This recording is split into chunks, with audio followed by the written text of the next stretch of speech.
everybody, Average Picker here.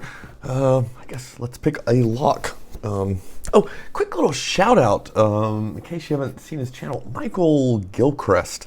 If I think about it, I'll have to put a link to it, maybe in this video, or just do something.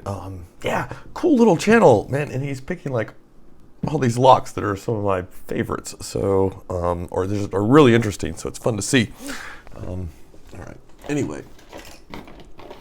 Oh God, that's a velvet bag. That can only mean that it's an Albert Lebel lock. What have we got? Oh, this doesn't look bad. This is Loathing by Albert Lebel. All right.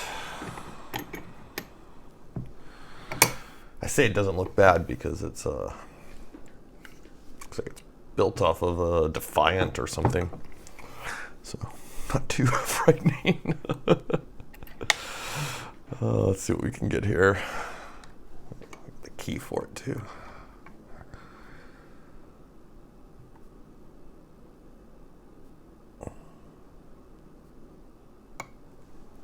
Click off one right away.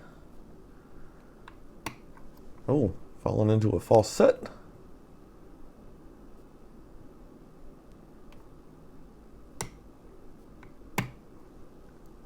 A little bit more of a false. You can see we're just kind of nudging along here. Oh, sorry. I've got the camera really set up badly for you guys. Sorry about that.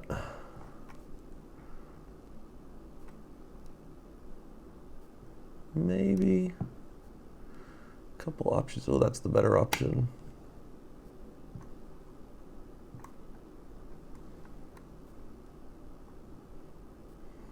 I really need to catch up on all of y'all's videos, though. I have been seriously slacking. Oh, I thought that was going to be the open. Yeah, I have purchased a couple synthesizers, and those are slowly starting to take over my life. Or not take over, but I have been playing around quite a bit with them, and we're in.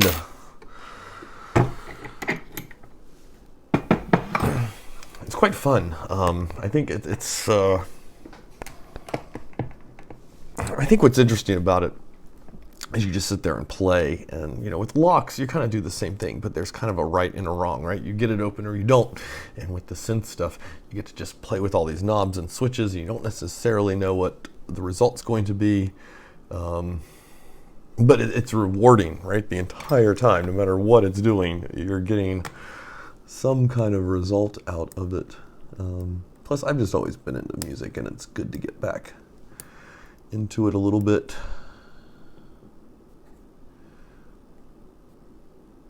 Oh, we got the key, so we'll just lock this one up.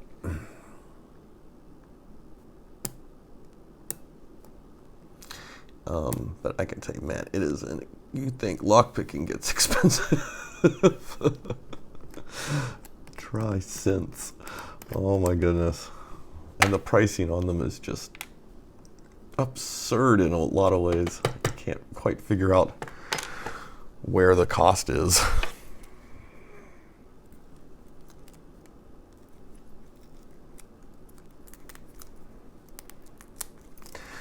And it's making me start to get tempted to pick up a soldering iron again and just start making oscillators or something.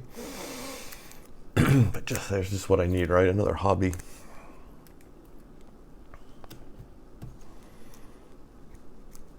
Oh, let's see what we got. Yeah, it's pretty stock bidding there. And let's face it, there's Albert Lebel locks, and then there are Albert Lebel locks.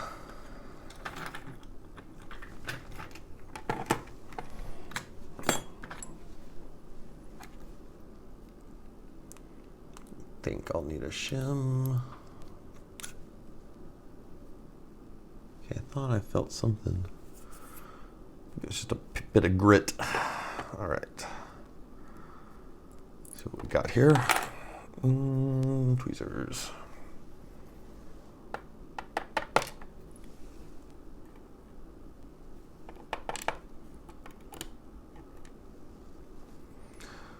We're just knocking out a bunch of standards here. Oh, there we got something with a spool on it. This one wasn't bad, but that's one thing I do hate about over at Lebel locks.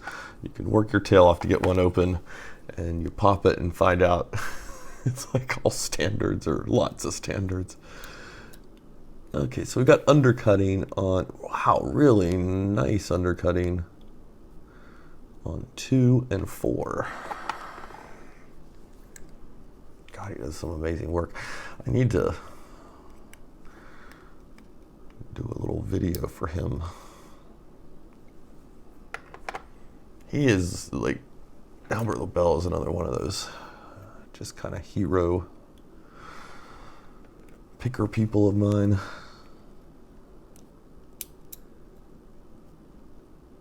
Oh, okay, a little pin and pin action here. I mean, it's mostly like his challenge lock building, like it's where I really started to go, oh, you know what? Let's not just throw pins in, put a little bit of thought into it. Not that I don't build some where I just throw the pins in, but every so often, you know, I will sit down and try to channel a little inner him and think about the interaction that they have and everything. And he's the one, you know, that got me really thinking about that. It's not just about putting fancy pins in the lock. Okay, I've got another pin and pin and it came apart. So I'm gonna see, let's see what we can do here.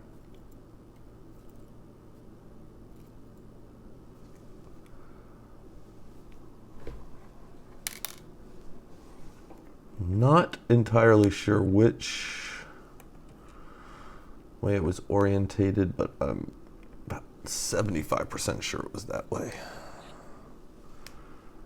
All right, and all steel springs in there, and it doesn't look like anything's been done.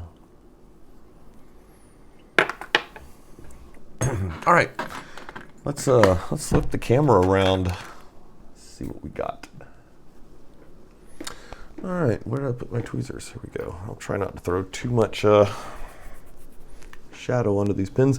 So yeah, all standards across the bottom, because yeah, except we got that one spool guy.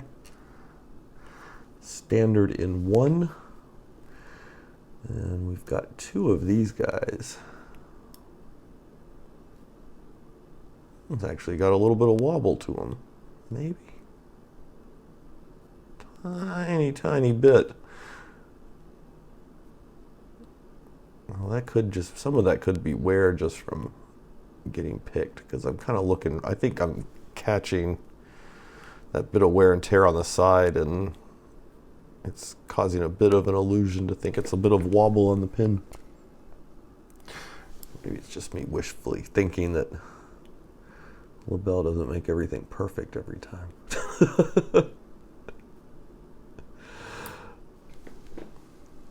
Those are nice. And then here we've got our pin and pins.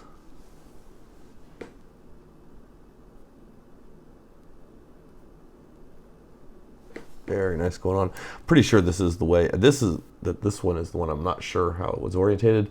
Pretty sure it was the same direction this one was.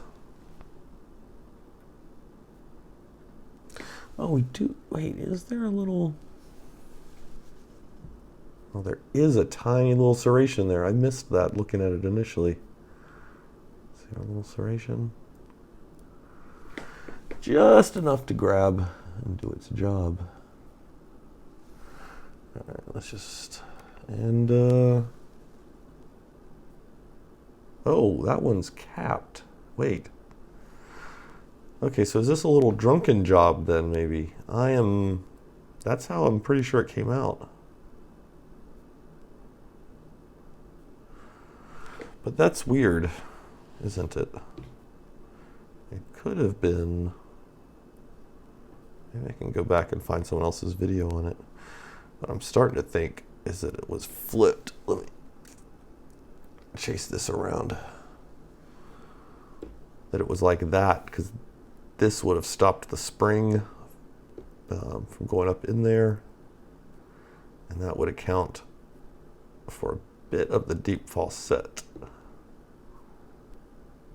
So I'm going to look, see if I can find this lock and get a confirmation on that pin, and if not, I think that's how I'm going to put it back. 'Cause that's what would seem to make the most sense to me. Especially, let's see. Oh, let me take a look at that undercutting, because that's just absolutely perfect there.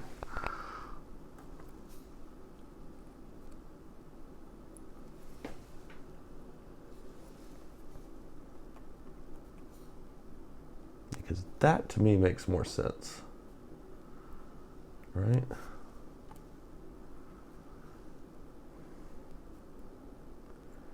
As opposed to having that little guy in there. Yeah, see, that just doesn't make sense if it was like that.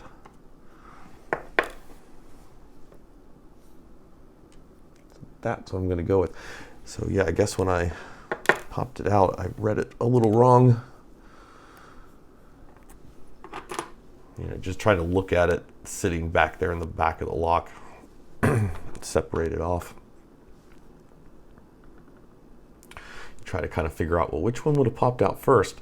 But you know, if they come out quick enough, they'll just tumble around in there and end up weird. So there we go. Albert Lebel's Loathing, picked and gutted. All right, everybody, have a good one.